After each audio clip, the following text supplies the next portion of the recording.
Let's briefly look at some of the key features of a typical Tesla, because these talk to some of the challenges to mass adoption EVs face. First, Tesla vehicles are 100% powered by batteries. They're no hybrids. I remember one engineer explaining to me that a hybrid is like a mermaid. It's half woman and half fish, and that's rather awkward. It would be better to have the whole woman or the whole fish.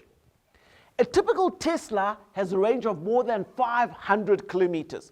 Each battery pack is made up of about 700,000 lithium batteries. Now, the batteries are made up of nickel, 81% of the material, cobalt, less than 3%, lithium, about 10%, and aluminium, roughly 6%.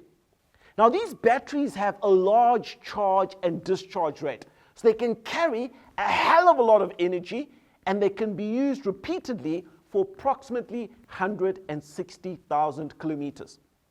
After this, their range starts to materially diminish. And charging these batteries at specialist stations takes about 30 minutes. If you had to charge the battery from your home on a domestic outlet, it takes a full day. Now, based on 2019 prices, the cost of fuel per gallon in America was about $2.55.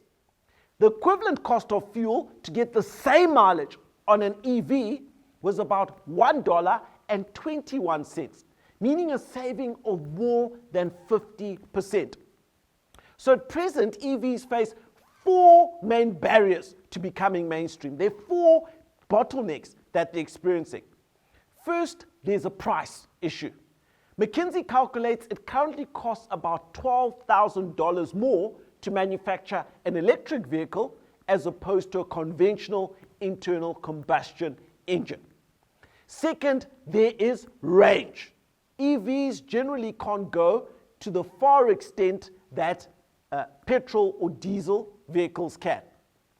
Third is the recharging infrastructure that is lacking. And the fourth is the variety and the choice of EV models that consumers have access to. Now, these barriers can be resolved by a number of interventions. Firstly, with cheaper batteries. Second, with better batteries. And third, with more charging stations and more home charging. Hopefully, as the market matures, there'll be much greater variety of choice as well in terms of electric vehicle models. It's forecast that by 2025, that's just around the corner, 50% of all new vehicles sold will have some form of electric drivetrain. As the transformation of the car industry towards EVs gathers pace, it's really causing serious challenges to some of the traditional motor manufacturers.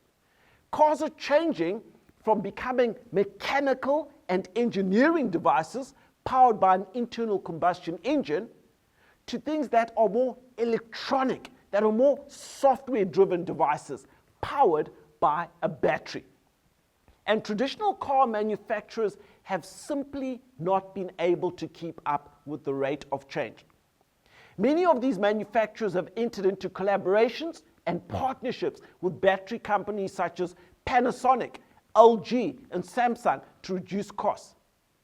Now, the traditional motor vehicle manufacturing business model is also becoming obsolete. But most manufacturers don't have sufficient resources or state support to pivot their business models. It's interesting that the big technology companies may be the biggest winners in the changes taking place in the car industry.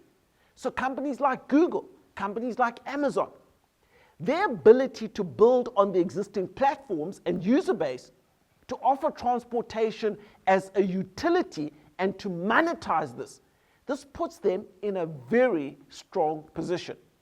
So it's not just the physical aspects of the car that are changing. The whole mobility business is changing.